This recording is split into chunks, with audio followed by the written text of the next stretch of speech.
Je vous propose, c'est d'aller à Paris et Londres de la Belle Époque, donc vers la fin du 19e siècle, en compagnie des deux artistes. Donc, on a James Tissot et Henri de Toulouse-Lautrec. Donc, tous les deux sont deux artistes français, malgré le nom anglophone de James Tissot. Ce qui est intéressant, je trouve, avec ces deux artistes, c'est qu'en fait, ils ne sont pas associés ensemble en général, parce que à l'apparence, c'est très différent. On a James Tissot, c'était un dandy, donc un homme très raffiné, avec goût élégant. On voit sur ses peintures, vous avez sur l'écran le printemps qu'il avait peint, donc c'est toujours des belles femmes avec une beauté idéalisée. La scène de vie à l'époque, donc Belle Époque à Paris, à Londres, avec du bon goût. De l'autre côté, bah, on a Henri de Toulouse-Lautrec qui vivait dans le quartier Montmartre, donc vraiment le quartier populaire, qui fréquentait les cabarets, les cirques ou même la maison close avec les prostituées. Donc il a peint beaucoup à ces sujets-là. Quand on voit les peintures, enfin moi au début, surtout, j'ai l'impression, ouais, c'est vraiment la vie populaire. Il y a même un côté un peu vulgaire.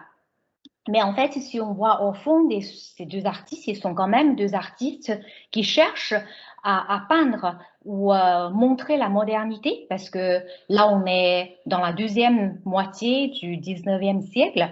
Donc, on sait, c'est le moment, en fait, surtout après la guerre franco-prussienne, l'Europe a connu une longue période de paix. L'économie avance, la société change. Donc, Paris à l'époque, c'est la ville du plaisir. Il y en a beaucoup des nouveaux riches. On a vraiment profité à un moment des années, des décennies de paix pour chercher le plaisir et la vie a changé. La vie est devenue plus moderne, on sort plus, etc. Donc en fait, tous les deux, ils essayent quand même de capturer ce changement historique qui était arrivé dans leur temps et d'une façon différente. Et c'est ça qu'on va voir ensemble aujourd'hui. Donc, nous allons commencer par James Tissot.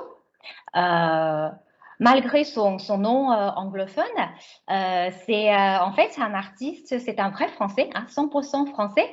Il a été né à Nantes en fait en 1836. Son père était un drapier, donc très réussi. Il a grandi dans le magasin familial du textile. Drôlement, il s'est fait appeler en fait James dès l'âge de 11 ans. Donc son nom français est Jacques Joseph. Donc on ne sait pas pourquoi, je n'ai pas trouvé pourquoi, d'où vient c'est l'idée, le goût ou l'intérêt pour l'Angleterre, mais on va voir après. C'est un homme qui a un goût quand même international, qui a beaucoup voyagé, euh, qui est très intéressant.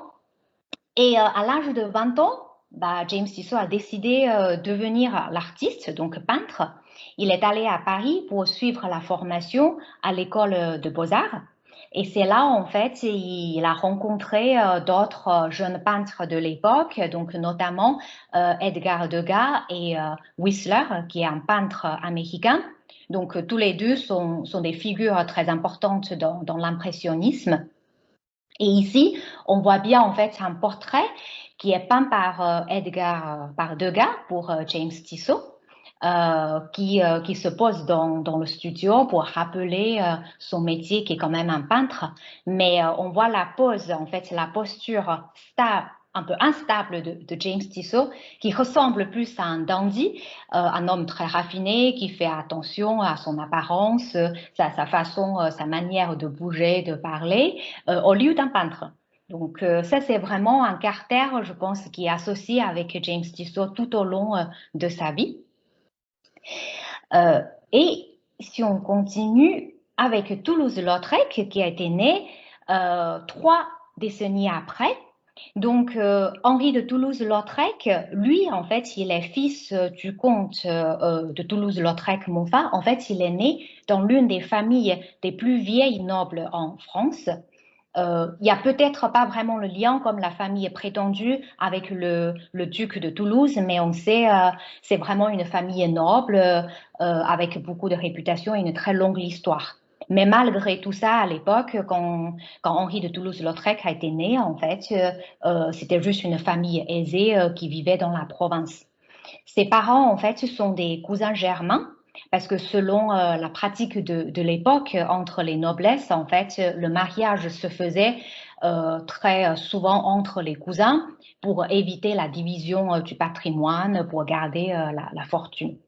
Ils ont eu deux enfants, donc Henri est l'aîné. Après, il a eu aussi un petit frère, mais qui a été mort très tôt quand il était encore bébé.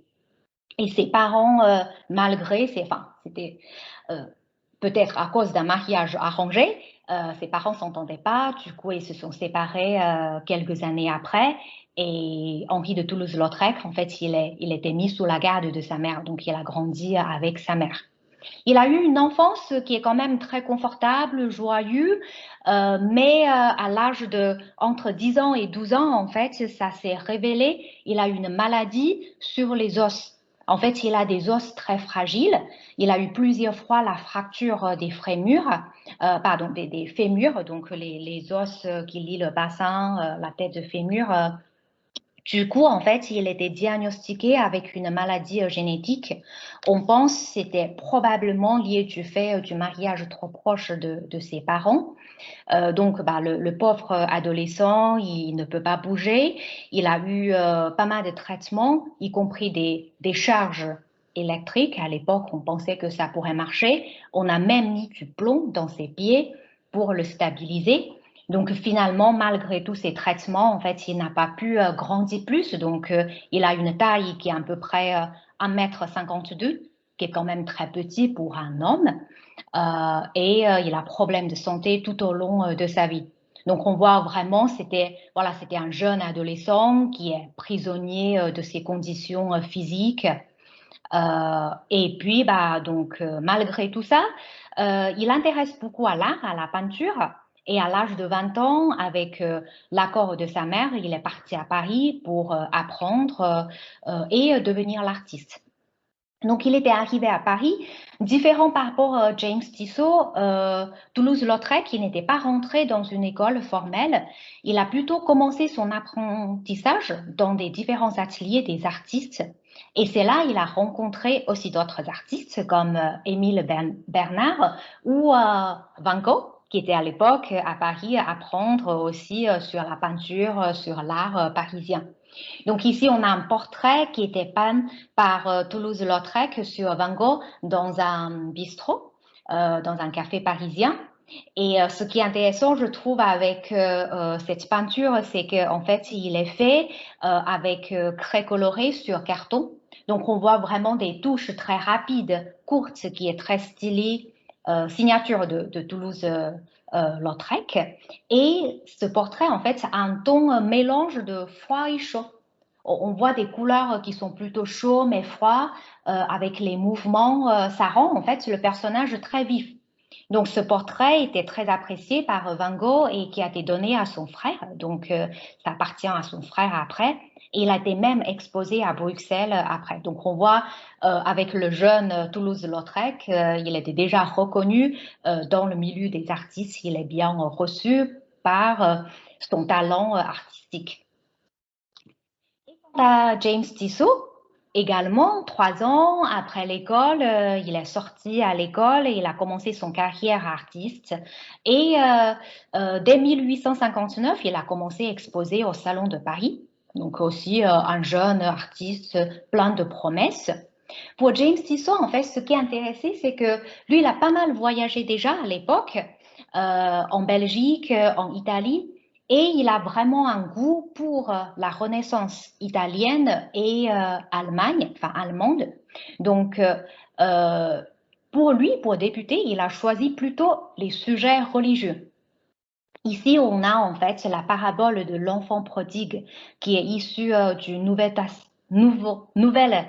Testament, enfin l'évangile de Saint Luc, qui raconte en fait un garçon, donc un fils, après avoir reçu l'héritage de la famille, donc il était parti du foyer familial, il a dépensé sans arrêt, il menait une vie de plaisir, et finalement, bah, quand il a tout dépensé, il était rentré chez lui et fut quand même pardonné par son père qui l'accueille avec plein d'amour.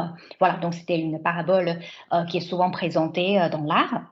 Et ici, on voit deux peintures. Donc, le premier, c'était départ de l'enfant prodigue. Donc, on voit, il y avait vraiment enfin, le problème entre l'enfant et le père. Et ce que je trouve intéressant, c'est tous les détails des bâtiments, l'architecture qui est derrière. Et on voit vraiment sur la composition et la tonalité les influences de la Renaissance belge, allemand ou flamand. Et là, à côté droite, on a le retour de l'enfant prodigue. Donc, le fils était rentré. On voit ici, il a été reçu par son père, en compagne de la famille. Et ici, on voit très clairement l'influence Renaissance italienne. On se croit comme à Venise ou un port avec les bâtiments italiens, donc qui est magnifique. Ce sont quand même deux tableaux de grand format. Sauf que quand ils étaient exposés au salon, ils sont plutôt mal reçus par la critique parce que le public trouve qu'il y avait trop des éléments qui ont été mis, même si James Tissot a su les peindre d'une façon très minutieuse hein, sur tous les petits détails. Les gens trouvent que ça manque d'originalité. En gros, c'est on copie des éléments, on met tout dans un plateau. Donc, c'était mal reçu. Malgré tout ça, bah, notre jeune artiste ambitieux, il n'abandonne pas et il a choisi une autre voie pour continuer son carrière, c'est-à-dire c'est le portrait. Donc là, on est au 12e, enfin pardon, là on est au 19e siècle, donc sous Second Empire.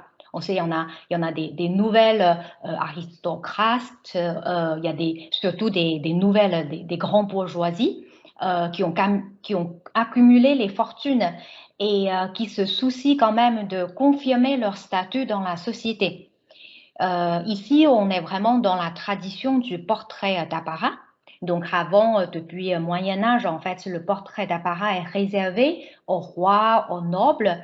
On est très bien habillé pour montrer dans des postures gigantesques, assez imposantes. Ici, en fait, on suit cette tradition pour mise en valeur, en fait, ces grands bourgeoisies, ces nouveaux riches. Ici, on a un portrait de la famille du marquis de Miramont.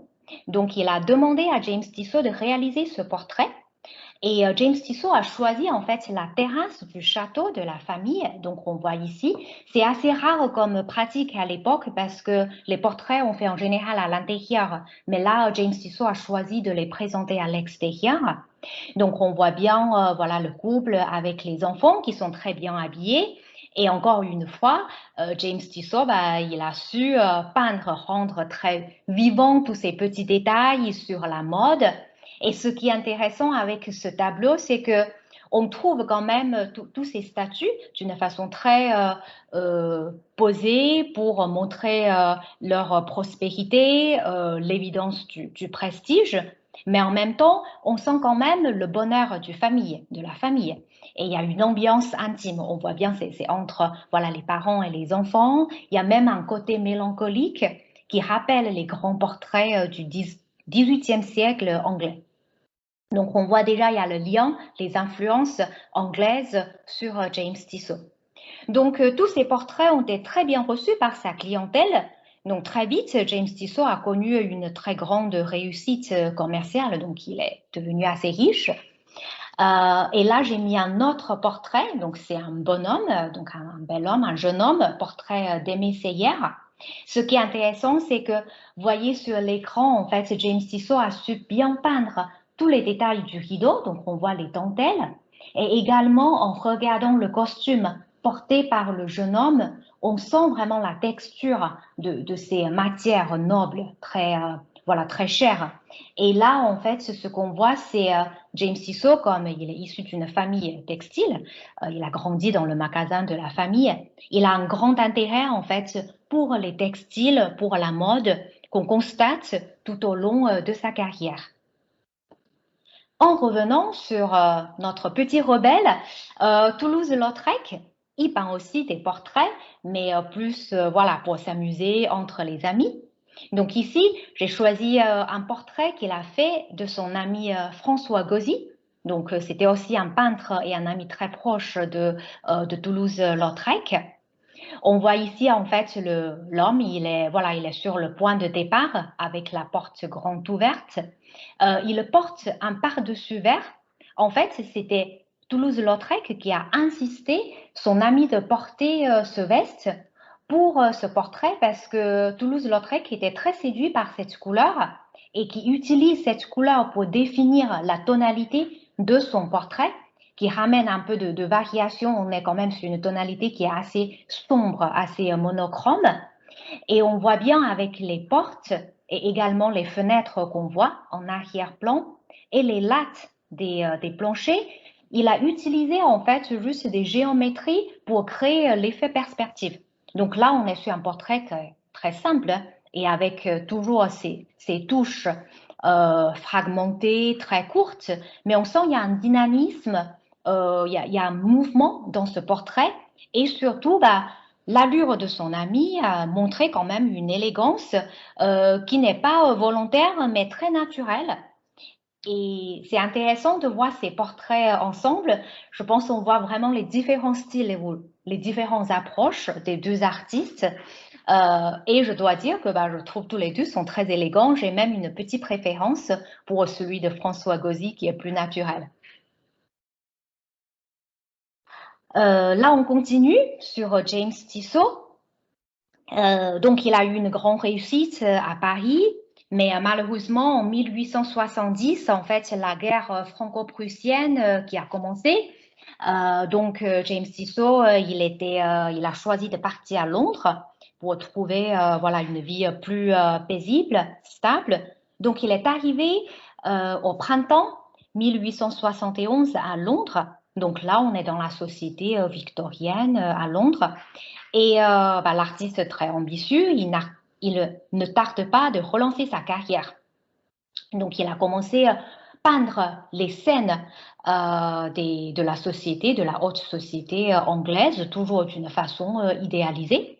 Ici, on a une peinture qui s'appelle Too Early, donc trop tôt, qui est très intéressant. En fait, James Tissot a choisi de nous montrer en fait comment dire, une scène, c'est-à-dire que les gens qui étaient arrivés dans un bal ou une soirée trop tôt. Je ne sais pas si vous avez l'expérience quand j'étais à l'école.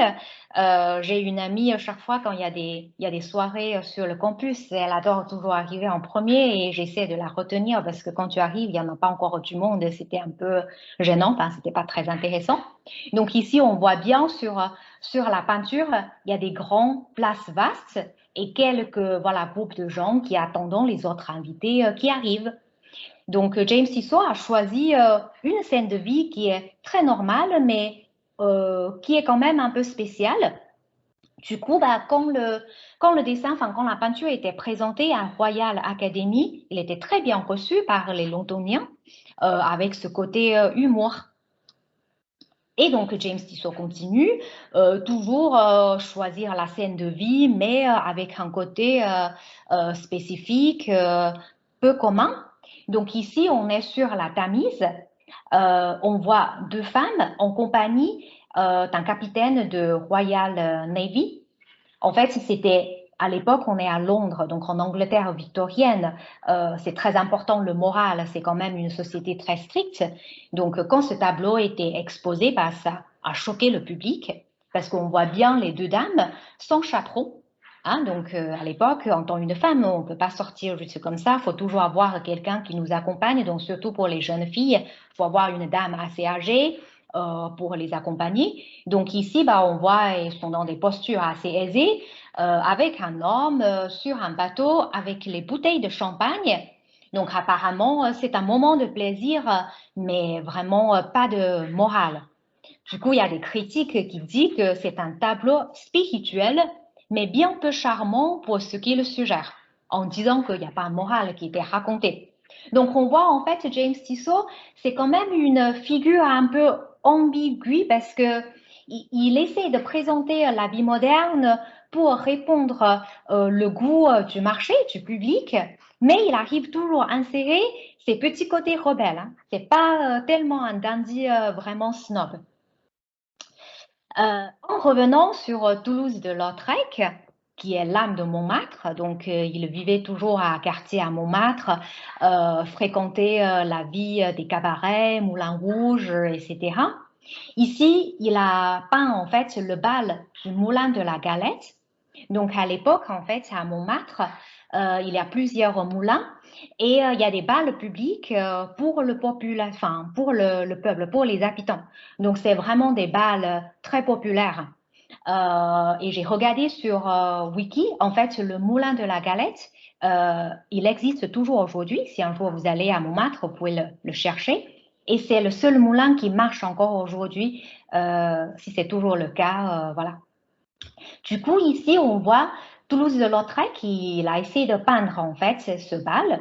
On voit en arrière-plan la foule qui sont en train de danser. C'était vraiment une folie. Il y a les critiques qui disent c'est quasiment en fait une scène de folie funéraire.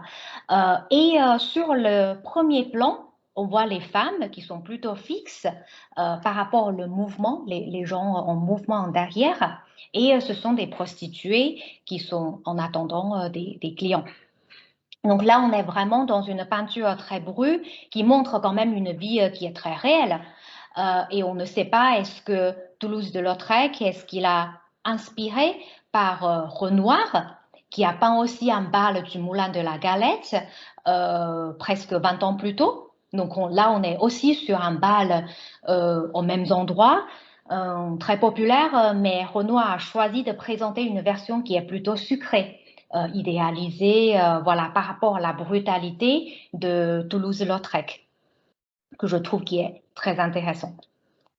Et si on continue, James Tissot, il peint aussi en fait des portraits et en fait il essaie d'explorer aussi, faire des grands formats, des tableaux. Donc là, en fait, on est sur un tableau qui a quasiment 2,50 m.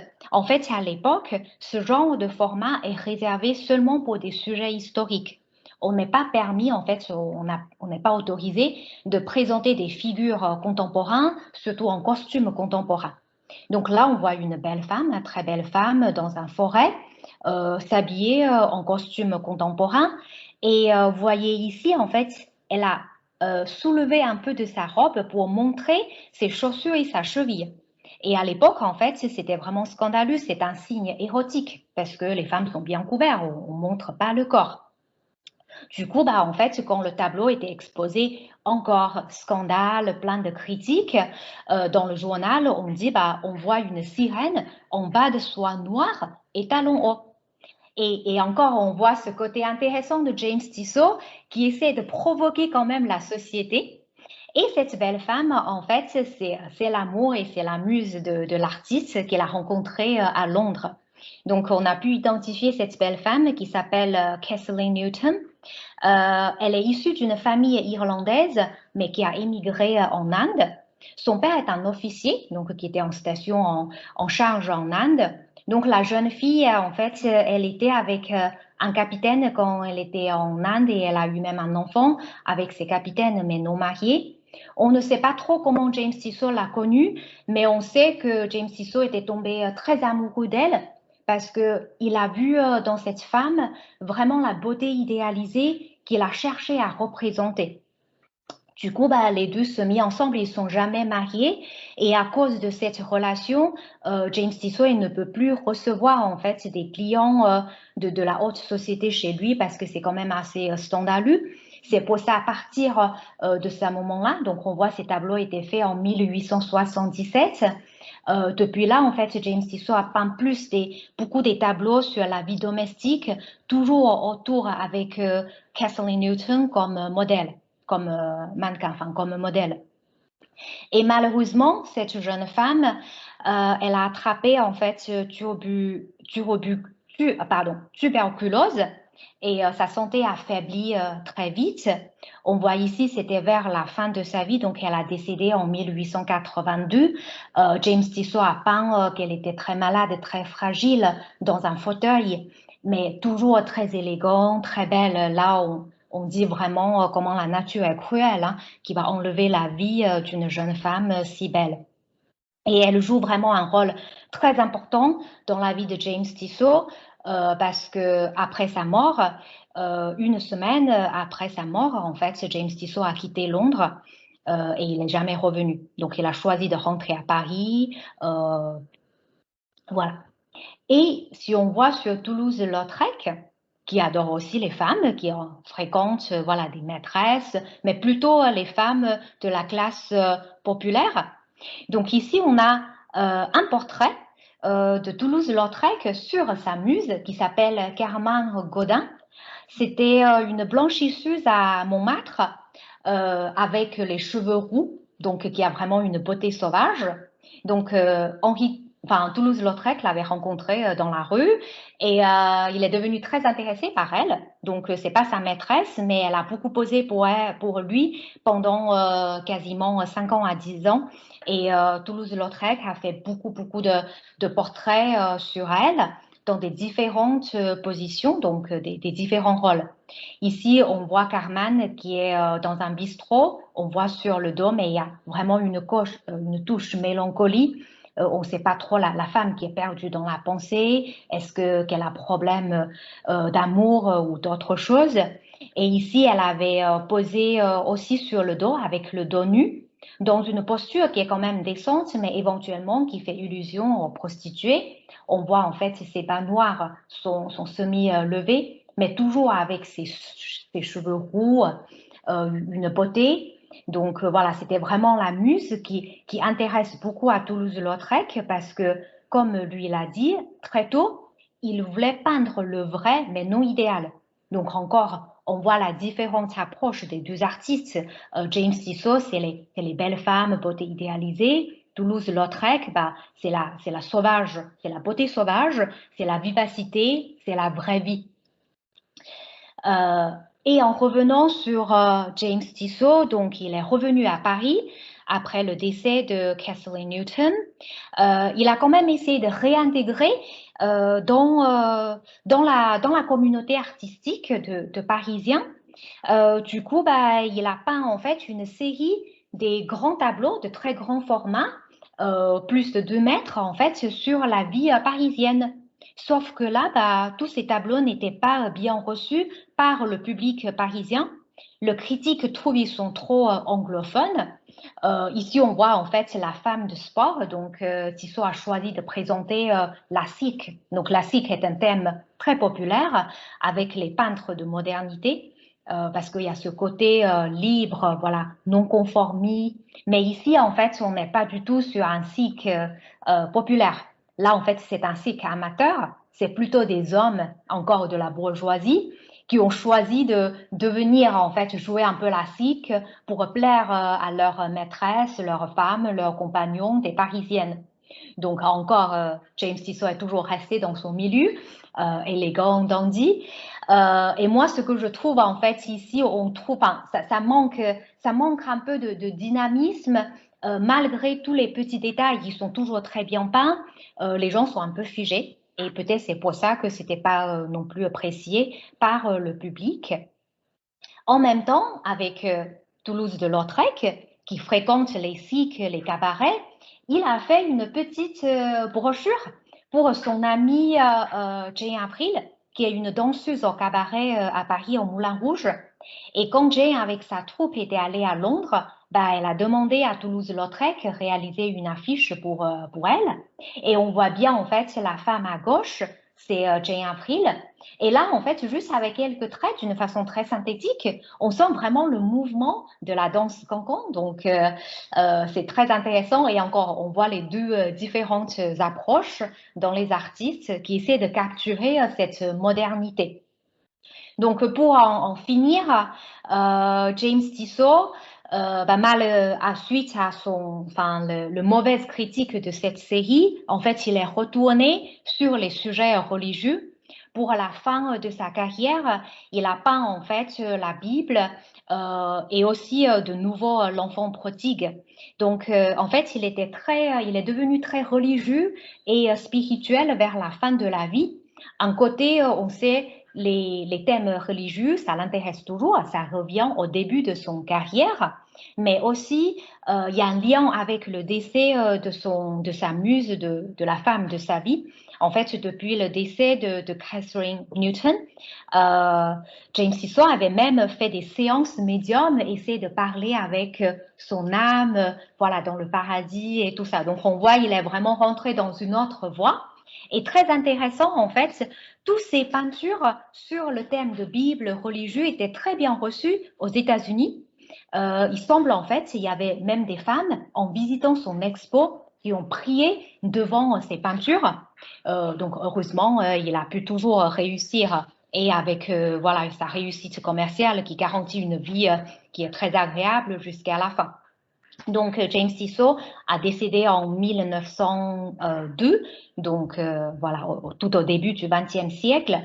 Et un an avant, Toulouse-Lautrec, il a déjà décédé, donc très jeune, à l'âge de 36 ans, à cause de un problème de santé, parce que en fait, c'est un alcoolique. Il a toujours beaucoup bu dans sa vie. Il mélange en fait ce cognac avec absinthe, et tout ça a très vite aggravé sa santé. Donc, c'était vraiment un homme qui était prisonnier de son corps, qui cherche à fond son rêve artistique. Il vit vraiment pour son art à plein, même si c'est une vie qui est très courte. Voilà, donc ça ramène à la fin de notre escale aujourd'hui. Merci beaucoup d'être là.